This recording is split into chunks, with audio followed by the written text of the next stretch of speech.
Hello and welcome to the Gamers Table. This is the first show of the new year, and we thought we'd do our top 10 games that we like or enjoy playing as voted by us, but...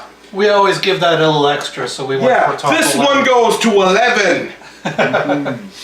So we'll just pick them not in any particular order. These are all the ones that amongst us we decided we would all... Well, if it was playing, we'd go for it. We had to fight over them, but... a little bit, yeah. There wasn't total agreement on all these, but hey, you know what? Let's go with the one that really started us off and got into gaming. Okay.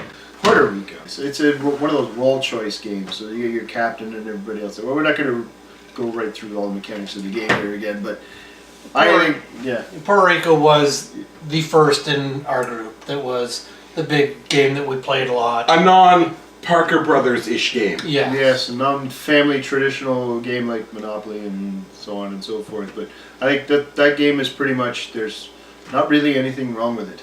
It's a great game, the mechanics all work together, and it looks pretty good. Especially the one our friend Chad has, the deluxe That's fancy edition. Oh, boy, it's a nice game. Puerto Rico is one of those games, and I don't find there's a whole lot of the games that have different, unique paths to victory. There are different strategies to go for in Puerto Rico. Like, you could dabble in it a little bit, but there's actual strategies that are very popular, and they're both have a really good chance of winning depending on how things work. Mm-hmm.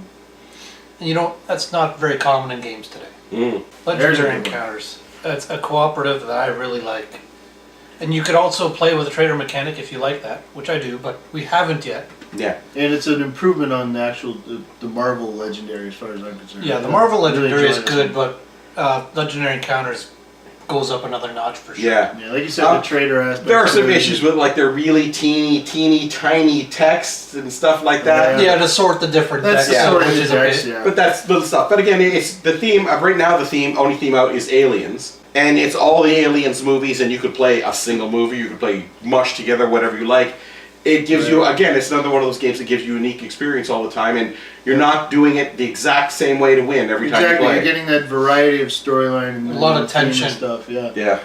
And each objective you're going for is going to be different, so there's different consequences, and then it's got the hazards in there. It's a very good game. Discworld Ankh-Morpork. That game is a great go-to game. It's the perfect length. It's short, but not too short, and it's one that we played it enough. We all aware of all the rules, and we're really fighting hard to make sure the other people don't win. It's got a great theme, but you don't need to know the theme to play the game. Yeah. It's just that extra layer on top, and if you start reading the books or have read some of the books or even watched some of the movies, hey, I recognize this guy, I recognize that situation, okay, and now I've got another layer into the game. But even going for the different personalities in the game, they're winning conditions. Doing one can still make it look like you're doing a different one. It's not overly obvious. Like, I know that sometimes the area control can look a little obvious, but when you're doing, say, what's his name, the one that goes for all, like 10 different areas there. Veterinary? Veterinary, yes. When you go for veterinary, that can look like area control. Or it could look like Dragon King of Arms. Yeah, there's Dragon King of Arms causing trouble all around the place. And you can do all that and be Christ praise and just be collecting money. That's right in my wheelhouse, because I like the bluffing deduction games. Yeah. And you can get right into that. It's sort of like, well, I could probably try to act as a different role to maybe throw them off, and then Vime certainly does. I mean, sometimes you have to, like, if you're area control, you kind of have to go for it. Yeah, and the humor in the game is a lot of fun too. Just screwing around with everybody. Well, I think Craig's the only one that knows the background theme of the game. Yeah, but it's still, you look at the cards and the names on it and stuff, and the pictures and everything. You can see the humor in it. Yeah, it's good. Lords of Waterdeep. Probably one of the best worker placement games. But, yeah. So the big thing about Lords of Waterdeep is it's a worker placement game where there are a lot of options where, no, you can go there too. They're like cards or different characters and stuff. They end up getting you the ability to go somewhere where somebody else, so you're not always shut out. And a lot of the things are similar. Yeah. Oh, that one there gives me 2 black, but that one there gives me a black and a purple. Well, I need a black and a purple, so if somebody goes that one, I'll just go to that one. And then when both people take both of them, then you're like, oh, now my strategy's completely changed. Yep. Mandatory encounter for you. One of the big complaints people have with worker placements games, there's not enough player interaction. It's just, oh, he went there, no, he went there, I can't go there.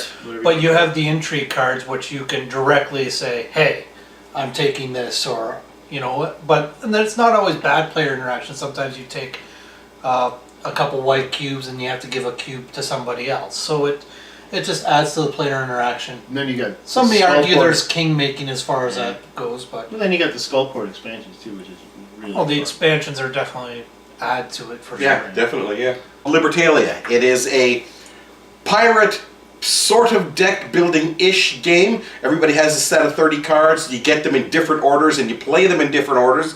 So you've got the same cards, but you're changing because your strategy is different than his strategy. And then Yeah. they both use their punch a guy off the boat. Oh, good. I can knock somebody off and he's going. You're talking about the Brute? Yeah. Yeah, Well, the yeah, Brute's a fun card. everyone's got the same cards. You don't know when everyone's going to play it. And there's that mechanic where you're trying to bluff each other out, or like trying to see how long you can hold on to yours type Yeah, of thing. and then there's always at the end of the round the few cards you got left over that will go.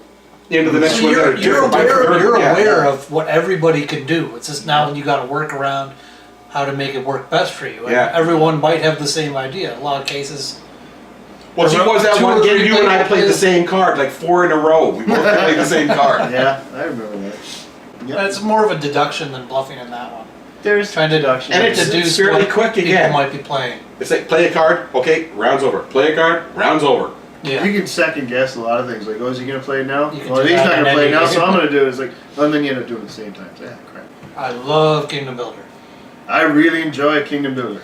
I don't really like Kingdom Builder. I see why people like it and why they enjoy the game, but there's aspects of the game that I just don't like. It's a very simple game, but there's definitely Kinda. a learning curve to it. Like the order in which you do your actions can make a huge difference. Getting the powers can help enrich what you can do on your turn. Yeah, I agree. There's simplicity, to, I think, in the mechanics of the game, but there is some strategies, and it's yeah. very. You got to keep an eye on what on the board and your possibilities for placement and stuff, as far as especially the powers and the victory conditions that are out there. My Yes. complaint with that one is the same as your complaint with Firefly. Yeah. You can have a set of card draws, etc., that just totally tank your game, and there's nothing I can do about this. I'm screwed. Yeah. But there's, unfortunately, Kingdom Builder for me, there's no theme on top of it to keep Yeah. me interested in the game. I Yeah. agree. There's not much of a theme there at all. Eclipse, the epic explorer, destroy your opponent game. Yes, kind of like another version of Now, Twilight now, Imperium. and now that we've got another game, it's Twilight Imperium Medium. Yeah. Kinda, yeah, and then you got Next Ops, which is even more condensed. Kind The of. difference with All Eclipse, kind of there's definite paths to victory. You can Yeah. go after technology. Mind you, most of the paths are determined by which race you take. If you got the technology race, you can get lots of victory points just from sitting in your corner and researching. Yeah. And that's it. You know, it's one of those games you could turtle and actually win if people leave you alone. But Yeah. then also you got the human sides of the board, so you can all play on an equal level to start off with. So there's none of the extra different abilities to start and stuff. So you got the flip side of that. You know, you can play starting off on equal level, or have a little more fun and intrigue and play the different races and stuff. I think part of the fun is the blueprints, adding different parts to the ship to make your ships really strong. Yeah. Sometimes, you know, like, ooh, Ken's ship, he's got lots of guns, but if I get ships that are fast enough that can destroy him before he even gets to shoot, The initiative. that'd be a good strategy. Yeah. Battlestar Galactica! Yes. We'd love to Okay, someone's play interaction. tanking this. Who is it? Yeah, trying to figure it out. You know, the teams, the influx. You know, like you're not sure if there's bad guys out there yet, or if people are just playing. And then, of course, there's the wide variety of expansions and combinations you can play in there. Yes. And so that's also a bit of a downside. It's like trying to remember how they all fit together in the rules. It's like and, But it's another one like Arkham Horror in the fact that you can take bits and pieces from expansions. Yeah. I like these, let's put that in. I Exactly. don't like those, let's not put those in. Right. Tailor Yeah. the game for how you want to play it. Yeah. Which, again, expands the replayability. I see why you guys play it all the time. Yeah. It's just that trader aspect in a cooperative game that's already hard as fuck. I it's don't not like it. cooperative. It's not a cooperative game. It's a It's a team semi-cooperative game. It's a team game, but you're not always sure about what the teams are. Like Shadows over Camelot. Dude, you don't need a trader. It's too freaking hard already. Yeah. Yeah, that one's definitely. Let's add a trader to Ghost Stories. Oh god. Yeah, okay. Well, we just burn the game then. It's like Let's say talk about Firefly. Okay. Definitely like the theme. Unfortunately, the show didn't run as long as the game. The game. Yeah. This one, I heard about it. and was of two minds, because you know what licensed games are like. They suck. And it was like, okay, maybe this will suck me. I'm not buying it when it comes out. I'm waiting for the reviews to see what other people think. And other people were across the board were saying this game is actually a good game, whether or not the theme is. You don't need to know the theme for this game to be a good game. But the theme makes you feel like you're a pilot flying around trying to keep your crew together and do jobs. You might not get Firefly out of it, but you do get that feel of I'm flying around a dangerous place trying to do jobs. Yeah, but if you've seen the shows, like, you'll know everything in the game here. You'll see how it all works together, and it really, like, as far as I'm concerned, BSG and Firefly are two of the best themed games, are based on shows or movies or whatever, you know, that kind of thing. You know, I think they're both a hell of a lot of fun, but completely different games at the same time. Firefly, for me, I really enjoy the theme. I love the quality of the game, the look of it, everything, the variety in there. The expansion's pretty cool. It's just a little bit of randomness that can throw you off a little bit. Sometimes You can have a good bad game, you can have a game. bad game. Yeah. But, you know, there's a lot of games like that. Sometimes you might not just get the places you want to go to and other worker placements. You know, there's all kinds of things. Firefly is one of those games I never actually watched a show before I played the game, and then Like BSG. then I watched the show. Yeah, kind of like BSG. I played the game and then watched the show. But it's amazing how they got everything from the show. Like, the most minor characters that appeared in one episode can be a major captain in the game now. So everything from the show, which unfortunately there wasn't that much in the show, so they just crammed everything in there. Seriously, Joss, it's been enough time. Revisit the show. And not just on Castle. You know, I know you can throw that coat on for Halloween or whatever. No, we want more Firefly. Okay, Russian Railroads. I didn't get this one too long ago. It's a good worker placement game, and it's got a bit of a, you know, the theme kind of works with it. You're building railroads and stuff, and you're kind of delivering things. But I just enjoy it as a worker placement. There's multiple ways to win in this game. Yeah, that's what works for me. That's what I like about it too. It's a worker placement game, but there's so many different paths, you can't do them all. So you pick one and go with it. And the big thing about that I like about that game is if you see somebody's going for, say, the purple victory path, You're you probably right better away off not you back doing it. off because you know we can't both do it and we both try. We're letting the other guys win, so I'm going to back off and try a different path to victory. Track But at at the the bottom, same you time- almost have to do at least some of it. Yeah, but you But at don't the want to same go hard time, on you it. can't. Yeah, you can't let one person take it alone, or else they'll clean up. Yeah. So you gotta kind of take a piece but concentrate on your own. Yeah, I think it's what, I don't know if it's called the economy track or what, but then there's also the 3 tracks, and the one at the top is mainly the colors. Mhm. The colors of the tracks. You're trying to get all of them on there and advance them as far as you can so you can score those points for them. And there's also different tiles you can add on there, make the points even worth more. But yeah, overall, it's like you can pick I think maybe picking like 2 out of the 4 would work really well for that one and get you the best points. But overall, great game. Least Bonus game, taking it to 11, Yeah. is a collection of games. So there was originally Castle Ravenloft. endless amounts of monsters. Then came Wrath of Ashardalon, which Well- made it too easy. No, Well, it made it easier. It made it it made it better. easier. Because Ravenloft was really hard. This is the D&D Yeah. set of games. And then at the same time, the Dungeon Command series came out, which were 2-player war Yeah, games. don't get into that. No, But because every figure in there had a card that could bring it into the D&D game. That's true, but So you I missed got the them game all there. for it. I know, I'm coming up with the third Alright, one, yeah, which is the good. Legend of Drizzt, Yes. which made it incredibly Easy. easy. Those characters are so overpowered. But if you take it all together, mix it all into a big pile of D&D goodness with everything, you can come out with some awesome adventures. Check out the download we have. I've got how to do that. Take everything, pile it together, and make adventures that start on the surface and go 2 or 3 levels of dungeon down with different monsters on every level, which is very cool. Kind of like the sun. Yeah, Kind of like that, yeah. It's all kind of like a D&D adventure, but we don't need a DM. We all get to play, and because it's random, even the guy who set it up doesn't know where anything is. Yeah, so I really enjoy it too. I just like all the characters and the stuff. I know the first one was silly hard. I'm not the biggest like fan them. of the D&D. It's all right, moving around, rolling around, killing stuff, and it's cooperative, which can be a bit of a downer for me.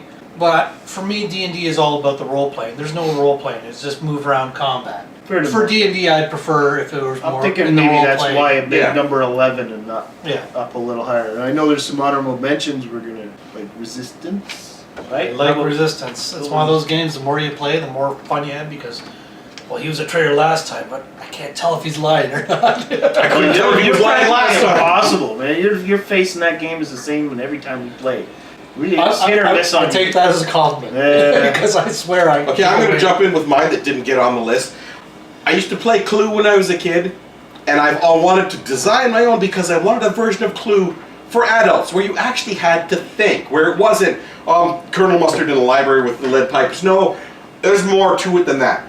Tragedy Looper gives you that. Yeah. There's 7 or 8 different roles. You need to figure all of them out, and the guy is playing against you, trying to make sure you don't figure them out, and your answer is, yes, somebody died.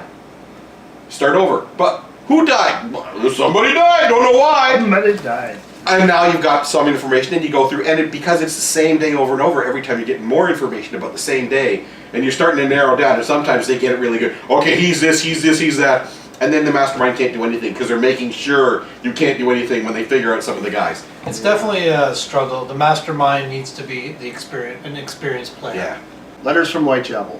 I really enjoy the deduction in that and trying chasing after someone. Or if you're playing Jack the Ripper, you know, lead them on a merry chase. You know, that's always a great one. But I think Fury of Dracula does a better job Oh, with it a was- better theme. It's different. It more is to different though. It's got the There's combat and all that. Yeah, I agree with that. That's another good one we missed. It's bit hit. I like the hunters in Fury of Dracula, how their abilities work better, but I like Jack's running around in Whitechapel, the trail that Yeah. it's there, but it's gone cold. We know he was here, but we don't know where he went. Yeah. Whereas in Dracula, it's Dracula's tough to Yeah. get away with because his Yeah. trail is cards. You flip the card up, okay, and now he's 2 away from that, so it's a lot easier to Yeah. track Dracula. Yeah, he's a than it little is easier to to- track. I gotta go with my favorite card game ever, Tichu. Great partnership game.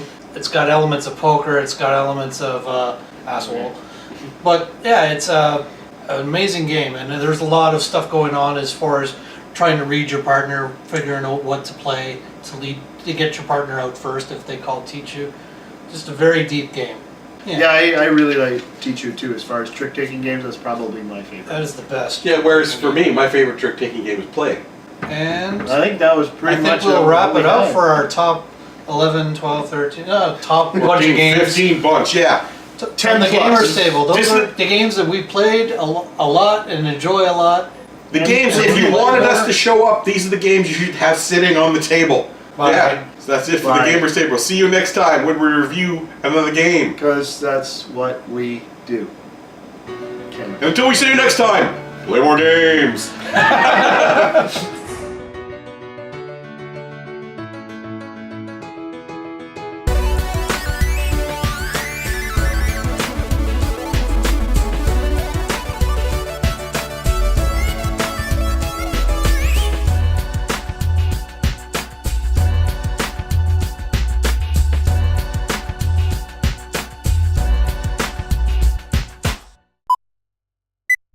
Hello and welcome to the Gamers Table. Which camera are you looking at?